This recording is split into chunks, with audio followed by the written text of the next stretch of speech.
అతివాగుడుకు care of address CM Revanth Reddy. తాను ముఖ్యమంత్రిని అన్న సోయి కూడా మరిచి నోటికొచ్చినట్లు మాట్లాడడం అతనికే చెల్లింది.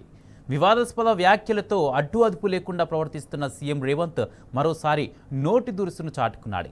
వరంగల్ జిల్లా నరసంపేట సభలో నోటికొచ్చింది మాట్లాడి విమర్శల పాలయ్యాడు. విద్యావంతులు రాజకీయాల్లోకి రావద్దంటూ తేల్చి చెప్పేశాడు. అంతేకాదు ప్రభుత్వంపై ఆశలు పెట్టుకోవద్దంటూ విడ్డూరంగా మాట్లాడాడు సీఎం రేవంత్. ఓవైపు విద్యావంతులు రాజకీయాల్లోకి వస్తే ప్రజలకు మేలు జరుగుతుందని అందరూ కోరుకుంటుంటే నరసంపేటలో సీఎం రేవంత్ మాత్రం విచిత్రంగా మాట్లాడాడు. వారు సర్పంచ్గా పోటీ చేయొద్దంటూ తేల్చి చెప్పేశాడు.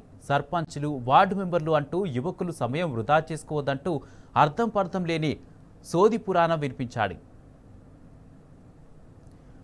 రాజకీయాల్లోకి యువతరం, అందులోనూ ఉన్నత విద్యావంతులు వస్తే పల్లెల ముఖచిత్రం మారడం ఖాయం. కానీ సీఎం రేవంత్కు విద్యావంతులంటే ఎందుకంత కక్షో అర్థం కాలేదు. రాజకీయాల్లోకి పోతాం, సర్పంచ్ ఎలక్షన్లో పోటీ చేస్తామంటూ భవిష్యత్తును నాశనం చేసుకోవద్దంటూ చెప్పుకొచ్చాడు. అలాగే ప్రభుత్వంపై ఎలాంటి ఆశలు పెట్టుకోవద్దంటూ యువతరం ఆశలపై నీళ్లు చల్లే ప్రయత్నం చేశాడు. ప్రభుత్వాలతో మంచి జరుగుతుందని జనం కోరుకోవడంలో తప్పులేదు, కానీ అలాంటి ఆశ లేని పెట్టుకోవద్దని సీఎం రేవంత్ చెప్పడం చూస్తుంటే తాము మొద్దు నిద్రపోవడం తప్ప ఎలాంటి అభివృద్ధిని చేసేది లేదని అంగీకరించడమే. రేవంత్ సర్కారు నిర్లక్ష్య వైఖరికి ఈ వ్యాఖ్యలే నిదర్శనమని వాదన వినిపిస్తోంది.